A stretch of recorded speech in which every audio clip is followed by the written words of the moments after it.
La France va toujours chercher un Africain, comme l'a dit le capitaine Ibrahim, les esclaves de salon.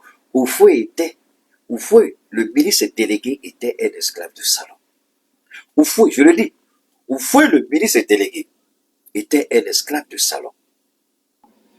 Néanmoins, nous sommes en droit de dire que le Sahara, rationnellement exploité, peut constituer des forces immenses de richesse, non seulement pour les habitants du Sahara, pour les populations riveraines, mais également pour l'ensemble de l'Union française.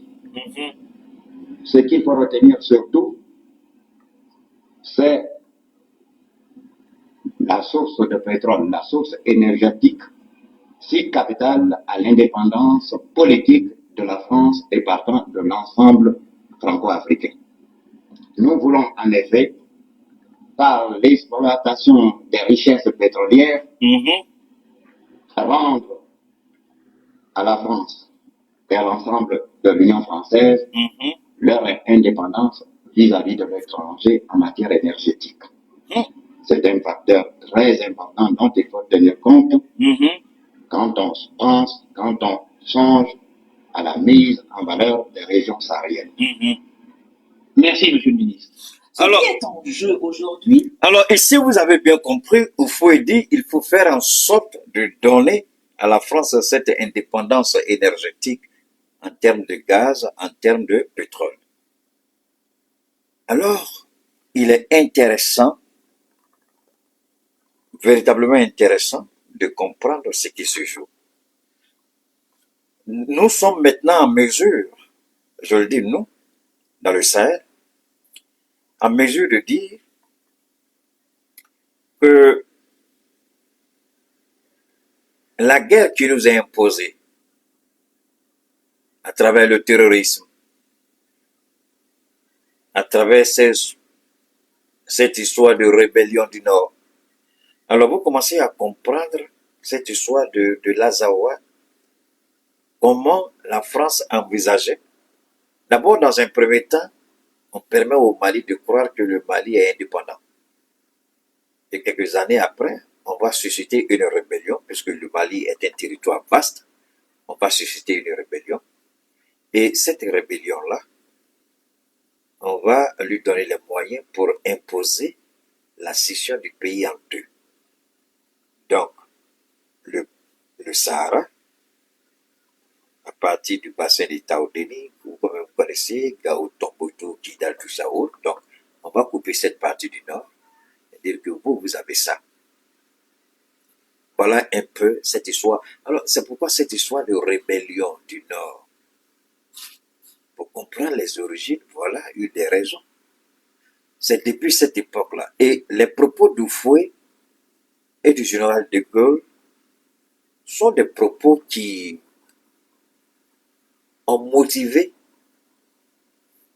2 à 3 éléments essentiels dans les relations entre la France, je ne dirais pas toute l'Afrique, entre la France et le Sahel. D'abord, il faut installer des bases militaires pour assurer, garantir la pérennité de l'exploitation mensongère, du vol institutionnel de nos ressources naturelles. Donc, il faut mettre là les forces armées françaises. Deuxièmement, la France se porte comme porte-plume de ses colonies auprès des institutions internationales. Troisièmement, la France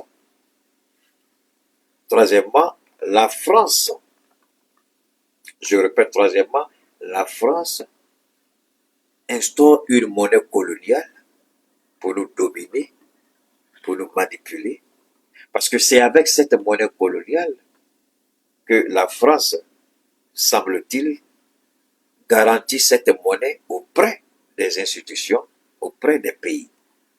Donc la garantie de la France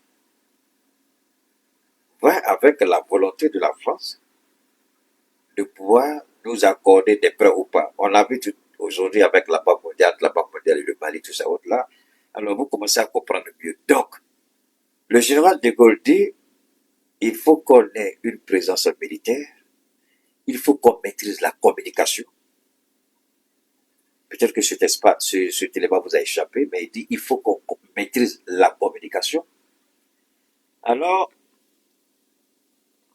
dans mes secondes, il y a un idiot qui a tellement raconté sa vie de merde, mais j'espère qu'il va continuer. Il va continuer parce qu'ils ont tous été bloqués. Alors, j'attends maintenant, venez encore pondre vos inepties là. Je les ai tous dégagés. Donc, je continue. Le général de Gaulle, il a dit, je répète, il faut nos forces armées, il faut les bases militaires françaises. 1. Il faut une monnaie coloniale. 2. Il faut avoir des ramifications autour, sinon au niveau de toutes les institutions internationales, aussi bien diplomatiques que politiques. Il faut que nous soyons le porte-plume de ces pays-là. Vous nous vendez l'illusion. Vous êtes pauvres, il ne faut jamais qu'ils ouvrent les yeux. Il ne faut jamais qu'ils comprennent qu'ils sont riches. Parce que le jour où ils vont savoir qu'ils sont véritablement riches, le jour où ils comprendront qu'ils sont véritablement riches, ce sera fini pour notre mode de vie. C'est ce que le général Lecomte a dit. Un jour ou l'autre, il va falloir prendre les armes et retourner en Afrique. Parce que nous n'avons rien pour assurer la pérennité de notre mode de vie. Ils ont des richesses inestimables qui ne sont même pas encore exploitées. Vous savez, c'est ça la faveur que Dieu nous a faite. Ils croyaient qu'ils allaient nous maintenir dans une sorte de bulle de dépendance, nous imposer une guerre comme ils l'ont fait au Soudan et amener le Mali à être divisé. Ils ont échoué à ce niveau. Le Mali n'a pas été divisé. Parce que le général de Gaulle a travaillé sur un seul aspect du problème. Il n'a pas travaillé sur les variabilités, les variations temporelles et l'interconnexion à un système de communication qui n'est pas contrôlé par l'Occident. Un système de communication qui n'est pas contrôlé par l'Occident. Et ce système de communication, ce sont les réseaux sociaux, sur lesquels l'Occident n'a jamais misé. Ils n'ont jamais vu s'ils savaient que les réseaux sociaux allaient être le déclencheur de la prise de conscience et que les réseaux sociaux allaient ouvrir les yeux des Africains, jamais au monde on allait permettre la mise en place des réseaux sociaux. Puisque les réseaux sociaux sont devenus comme étant des systèmes de connexion entre amis, la distraction, ça fait plaisir, mais ils n'ont pas imaginé que les Africains allaient être suffisamment intelligents pour récupérer les réseaux sociaux et pour en faire une arme de combat. Ils ne s'y attendaient pas. C'est pourquoi je remercie cette charmante dame, Nathalie, qui a fait des recherches et mettre au feu aujourd'hui face à l'histoire.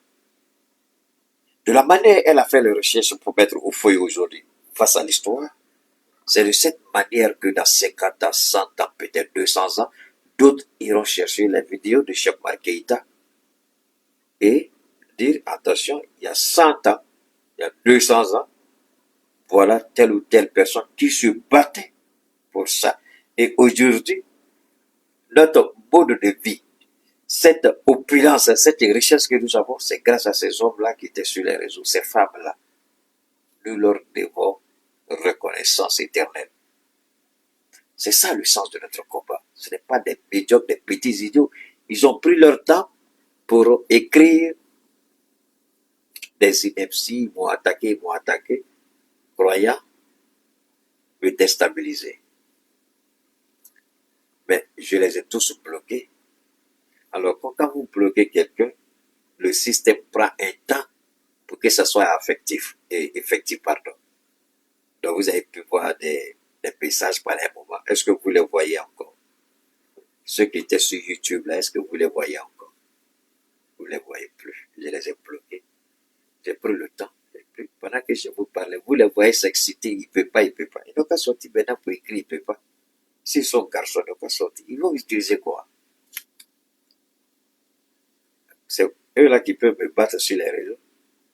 Alors, donc, quand vous comprenez ce qui se joue, donc cette guerre qu'on nous a imposée, et c'est ce qui me fait mal, il appartenait à nos organes d'État, nos organes de médias, de faire des recherches et puis comprendre. Non, ils ont été bloqués, ils ne peuvent plus. Ils n'ont qu'à sortir. Vous les voyez, ils étaient contents, ils disaient, oh, il ne peut pas, il ne peut pas, il ne peut pas. Il y a un premier qui a disparu. L'autre était là, il est en train de lire, il ne peut pas, il ne peut pas. Où il est aujourd'hui, il est parti. Désormais, c'est sur le téléphone de quelqu'un d'autre. Alors, vous regardez, nos médias d'État sont incapables de, de, de dépassement, faire des recherches, animer vraiment des émissions pour informer, pour orienter le peuple. Jamais. Jamais. Est-ce que nous avons un problème avec quelqu'un? Oui. Quand tu ne fais pas ton travail, il faut laisser la place à quelqu'un d'autre. Houphouët, là, ce que Houphouët a dit, c'est la dynamique de la France jusqu'à aujourd'hui. La France va toujours chercher un Africain, comme l'a dit le capitaine Ibrahim, les esclaves de salon. Houphouët, le ministre délégué, était un esclave de salon. Houphouët, je le dis, Houphouët, le ministre délégué, était un esclave de salon. Il a vendu son âme, il a trahi. Il parle d'indépendance énergétique de la France. Et cette France qui dit, nous avons le droit de vie et de mort sur vos ressources.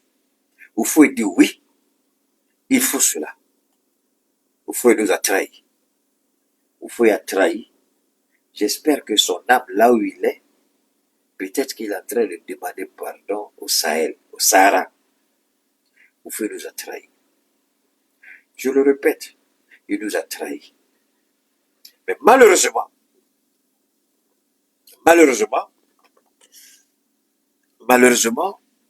voilà Houphouët qui, après la trahison de trop, voilà ce que Houphouët dit finalement. Le même Houphouët qui dit, nous, on n'est pas camarades de quelqu'un. On va écouter ça, on va écouter le vieux. On va l'écouter maintenant. Alors, voyez-vous, nous sommes extrêmement patients, mais des patients actifs.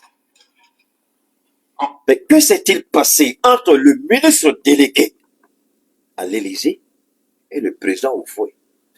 De 1959, 58, 59, il était ministre délégué. Et là, nous parlons des années 80 où il est président de la République. Donc, il savait exactement ce qu'il faisait. Il savait exactement où il mettait les pieds. Mais il a pris le risque de nous trahir au profit de la France. Houphouët savait très bien ce qu'il faisait. On va l'écouter encore. Retarder le progrès, on ne peut pas supprimer le progrès. Nous avons la certitude que dans 20 ans, 30 ans, 40 ans, au plus, qu'est-ce 40 ans dans la vie des peuples quand le monde compte des milliards d'années d'existence? Mais c'est pas ce qu'il a dit quand il était ministre délégué. C'est pas ce qu'il a dit quand il était ministre délégué. Permettez-moi s'il vous plaît. Alors, attendez, hein. Il y a un idiot qui est en train d'insulter des gens ici. S'il insulte des gens, bah, je vais le détruire. Il ne faut pas insulter les gens ici. D'accord? Ok. Ça, c'est Houphouët qui parle là. Ça, c'est Houphouët qui parle. Ça, c'est Houphouët. Mais que s'est-il passé entre le ministre délégué? C'est la même question que j'ai posée à Ousmane Sonko. Hein. J'ai dit, que s'est-il passé entre l'opposant Ousmane Sonko, le prisonnier Ousmane Sonko et le premier ministre Ousmane Sonko? Quelque chose s'est passé de l'opposant à la primature et du ministère délégué au président. Il a compris. On va l'écouter encore. Nous aurons des hommes capables de transformer nos matières premières. Quand nous aurons à discuter en ce temps-là, quand ils auront à discuter en ce temps-là du coût de l'acier, non pas de minerai de terre, bien alors, il y aura un langage qui sera compris, le langage de l'intérêt commun. Il a changé. Il va de la survie de l'Europe. Il sait de quoi il parle. Et de la vie de l'Afrique. Il y a une nuance. Voilà, la survie. Écoutez bien. Je continue à me battre pour faire comprendre à nos partenaires européens que la lutte finale, cette lutte doit être finale. Ce ne serait pas avec des fusils. Ce serait sur le plan essentiellement économique. Et l'Europe n'a pas de matières premières. Les Américains en ont, mais pas en quantité suffisante pour en céder à leurs frères et leurs alliés européens. Bon, ça c'est au feu. Hein? Voici la question d'intérêt. Ça c'est au feu. D'accord? Je vais vous ramener ici une dernière fois pour que vous puissiez comprendre un peu qu'est-ce qui n'a pas marché, quel était le problème. Hein? On va revenir, j'espère qu'on va pouvoir. Voilà, et au feu est là, je vais le ramener un peu ici encore. On va écouter encore. Quels sont nos intérêts? Nos intérêts, c'est la libre exploitation du pétrole et du gaz que nous avons découvert ou que nous découvririons. C'est la disposition de terrains d'aviation et de droits de circulation pour nos communications avec l'Afrique noire. Néanmoins, nous sommes en droit de dire que le Sahara, rationnellement exploité, peut constituer des sources immenses de richesse, non seulement pour les habitants du Sahara, pour les populations riveraines, mais également pour l'ensemble de l'Union française. Ce qu'il faut retenir surtout, c'est la source de pétrole, la source énergétique, si capitale à l'indépendance politique de la France et partant de l'ensemble franco-africain. Alors, vous voyez, là, c'est le ministre délégué, l'assimilé ou fouet, l'esclave de salon qui défend les intérêts de ses maîtres, la France. Et devenu président, quand il a senti la trahison de la France, quand il a compris qu'on ne peut pas faire confiance à ceux-là, il s'est rétracté. Il a commencé à dénoncer la politique d'exploitation, le néo-impérialisme de la France. Au fond, il s'est senti trahi et il a commencé à taper du poing sur la table. Mais avant, c'est celui qui a trahi. Mais aujourd'hui, les États de l'AES, est-ce que nous demandons à quelqu'un de nous aimer? On n'a même pas besoin de quelqu'un. Alors, vous savez ce qui est intéressant, permettez-moi d'ouvrir cette petite parenthèse. Ce que j'appelle les enfants de capote percée, c'est que j'appelle les enfants issus de spermatozoïdes pourris, parce que quand le spermatozoïde qui est allé en contact là, et puis vous êtes né, s'il n'est pas pourri, c'est que c'est un spermatozoïde qui est maudit. C'est-à-dire, depuis l'éjaculation, il était déjà maudit. C'est en cela que vous voyez des ratés, des pervers, des dévergondés. Vous n'avez pas affaire à l'AES. Vous n'avez même pas affaire à Keïta. Nous, on est petits dans ce combat. Ce qui est intéressant, vous allez mourir comme nous tous. Allez demander à tous ceux qui se sont attaqués injustement. Quand vous venez dire AES, un truc des esclaves, là, vous croyez que bâtard que vous êtes là, vous pouvez empêcher l'AES de ce qu'elle est? Voilà un premier combat que nous avons gagné. Celui même qui était le champion de la France-Afrique, Oufoué. Où se trouve Oufoué? Il est mort. Mais avant sa mort, il s'est repenti. Mobutu Sese Seko. Où est-il? Il est mort. Avant sa mort, il s'est repenti. Omar Bongo. Mais c'est des hommes qui ont gouverné des pays, des États, qui étaient vachement riches. On roulait le tapis rouge devant eux. Mais vous, les spermatozoïdes pourris que vous êtes, qui vous connaît? Qui connaît votre nom? Qui connaît votre existence? personne. Que retiendra l'histoire de votre vie minable, ridicule, qui n'a jamais été une vie en réalité? Parce que vous êtes nuisible à l'évolution de l'Afrique.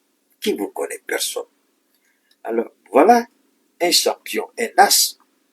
Il a construit la basilique de Yamoussoukro. Je crois que c'est la deuxième basilique la plus grande au monde après celle du Vatican, pardon. Mais quand vous, les enfants de capote percés, spermatozoïdes pourris, dont l'existence est égale à la mort, quand vous venez vous attaquer, nous sommes les moutons de Vladimir Poutine. Eux, on en est fiers. Parce que au moins, c'est les moutons de Poutine, on a des cornes. Et nos cornes, là, quand on prend, on t'allume, là, ça te transperce, ça te transperce jusqu'à la colonne vertébrale. Et puis on va dépiécer tout ce qui est dedans, là. Mais vous, les moutons de la France, là, est-ce que vous avez cornes? Les moutons, est-ce que vous avez cornes? Vous n'avez pas cornes. Nous, on a cornes. Quand on met la tête là, c'est dur. Quand tu cognes là, tu sais quoi t'as cogné. On est fiers d'être les moutons de Poutine parce que au moins, Poutine nous nourrit bien et puis des cornes poussent pour nous défendre. Mais vous êtes des moutons, est-ce que vous pouvez vous défendre? Nous, on n'est pas complexés. On est décomplexés. Poutine ne peut pas nous empêcher d'être amis avec l'Iran, avec la Chine, avec la Turquie, avec le Brésil, avec n'importe quel pays au monde. La Russie ne nous impose jamais quoi que ce soit. Et d'ailleurs, c'est la réciprocité, le respect dans les relations diplomatiques. On en est fiers. Mais vous, les bâtards ratés, capotes, percés, spermatozoïdes de pourris, là, égarés que vous êtes là, est-ce que vous pouvez chier sans demander la permission à la France? Est-ce que vous pouvez chier sans demander la permission à la France? Votre minable de président Ouattara, là, il allait se faire enregistrer de la drogue juste pour venir. Les gens n'ont pas compris. On dit, oh, il a fait chute. Arrêtez de dire des bêtises. Ouattara, normalement, il ne devait pas retourner en Côte d'Ivoire. Il a dit, même s'il va mourir, il va mourir. Ça, c'est une information que je donne aux idiots, là, aux capotes, aux percés, spermatozoïdes pourris, là. Intelligence maléfique, là. Écoutez. Quand Ouattara est allé, les docteurs lui ont dit, on ne peut pas te laisser. Il dit, c'est mon cadavre que vous allez retenir ici. Même s'il faut mourir le jour du défilé, là, je serai un martyr. Je vais aller défiler là, je ne vais pas louper. Bombardez-moi de Médoc. Ils l'ont bombardé. La baisse que Ouattara a portée le jour de l'indépendance. Est-ce que vous avez regardé même la façon dont les boutons... Il y a une photo. Je ne sais pas si j'ai supprimé la photo, mais je suis tombé dessus par hasard. Regardez les boutons, la veste qu'il avait portée là. Regardez comment la veste était. On l'a bombardé pour qu'il puisse assister à la fête d'indépendance. Après la fête d'indépendance, il devait retourner rapidement à l'hôpital. C'est ce qu'il a fait. C'est ce qu'il a fait. Vous allez donner pourquoi. Alors, cette réalité, aujourd'hui, Oufoué, là où il est, ce Oufoué qui parle là. En effet, par l'exploitation des richesses pétrolières, rendre à la France et à l'ensemble de l'Union française leur indépendance vis-à-vis de l'étranger en matière énergétique. Alors c'est cette politique, l'indépendance de la France et de l'Union française. Vous croyez que certains États africains, certaines colonies, anciennes colonies, vous croyez que ces colonies-là sont sorties de la France-Afrique? Le Gabon n'est pas sorti. La Côte d'Ivoire n'est pas sortie. Le Sénégal n'est pas sorti. Il n'y a que pour le moment 3 pays qui sont sortis. Le Mali, le Burkina, le Niger. Tout le reste, ils sont encore dedans. Alors, ces 3 pays pauvres sortent de la France-Afrique. Pourquoi ça fait mal tant? Pourquoi on dit on n'aurait jamais dû quitter le Sahel, on n'aurait jamais dû quitter le Sahel? Mais en réalité, ces 3 pays pris ensemble sont plus importants, plus puissants sur le plan énergétique que n'importe quel pays, Gabon, Côte d'Ivoire. Sinon, on dit Gabon est riche, il y a bois là-bas, il y a pétrole, Pourquoi le Gabon peut suffire à la France? La Côte d'Ivoire peut suffire à la France. C'est qu'il y a quelque chose qu'on n'a pas encore dit sur le Sahel. Pourquoi le Sahel pose tant de problèmes alors qu'ils ont la Côte d'Ivoire considérée comme pouvoir de l'économie de l'Ivoire? Vous avez la Guinée avec vous. Mamadi Doumbouya vous a donné la Guinée. Alassane Ouattara vous a donné la France. Ambalo vous a donné, qu'on appelle ça, son pays. L'autre là, il vous a donné la Gambie. Bassirou et son frère vous ont donné le Sénégal. Alors, pourquoi c'est compliqué pour vous de ne pas laisser la Centrafrique, le Mali, le Burkina et le Niger? Donc, il y a quelque chose qu'on n'a pas encore dit. Qu'est-ce qu'on n'a pas dit? Qu'est-ce qui est dans le Sahara? Qu'est-ce qui est dans le Sahel que vous n'avez pas encore dit? Puisque vous êtes en relation et avec le Maroc, avec le Nigeria, qui est le géant du pétrole. Vous êtes en collaboration avec l'Égypte, la Tunisie, la Mauritanie, l'Algérie. Mais pourquoi ces trois pays-là, pauvres enclavés, posent problème? Donc, il y a une réalité qui n'est pas encore dit. Il y a une réalité qui est encore cachée. Quelle est cette réalité? Ces trois pays réunis sont plus riches que tous ces pays que je viens de préciter en termes de ressources naturelles. Je vous ai dit qu'il y a une information qui a fuité, vrai ou faux. Pour le moment, je parle avec un peu de réserve. 4 000 milliards de barils, c'est la plus grande réserve au monde jamais découverte. 4 000 milliards, c'est la plus grande réserve au monde de pétrole jamais découvert dans un pays. Jamais.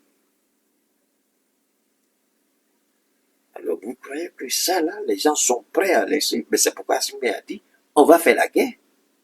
Et cette guerre, nos médias d'État doivent nous accompagner dans cette guerre. Mais on ne les voit pas, à l'exception de la RTB et quelquefois de la radio-télévision nationale du Niger. Le RTM là, on n'en parle pas. Eux pensent que défense citoyenne là, c'est fini, c'est tout. Pourquoi ça pose un problème à l'élite française? Alors que ce que nous disons, nous n'avons jamais dit que nous voulons empêcher la France d'exploiter nos ressources. C'est pas ce qu'on a dit. On dit si la France veut être un partenaire sincère et crédible, alors c'est sur la base de l'égalité. Pas sur la base de 10%, 5%, 15%. Non, c'est terminé. Est-ce que c'est un crime de dire que ce qui m'appartient, je le vends à mon prix? Quel est le crime? Quel est le crime? Acheter à nos conditions? Parce que déjà, s'ils achètent à nos conditions, ça veut dire que le coût de la vie doit augmenter. Si le coût de la vie augmente là-bas, les entreprises vont vendre cher. Si les entreprises vendent cher, c'est compliqué pour eux. Alors donc, nous voler, nous piller, nous tuer pour développer votre mode de vie, pour maintenir votre mode de vie. Donc nous faisons la guerre par rapport à nos ressources. Alors quand on nous parle de rébellion armée, de Touareg, de terrorisme, c'est pourquoi ce terrorisme, on va les tuer jusque dans les pays frontaliers. On va les tuer jusqu'au Nigeria. On va les tuer sans retenue jusqu'en Mauritanie, jusqu'en Algérie, jusqu'au Tchad. On ne fera pas cadeau à quelqu'un. Mais les terroristes seront obligés, devant l'évidence, de faire un choix. Soit on périt dans le Sahara, soit on mourit dans le Sahel, ou aller ailleurs, c'est-à-dire Bénin, Togo, Côte d'Ivoire, Sénégal et autres, ou pourquoi pas en Europe. Merci d'avoir regardé la vidéo. Avant de nous quitter, n'hésitez pas à partager vos avis dans les commentaires. À bientôt pour de nouvelles vidéos.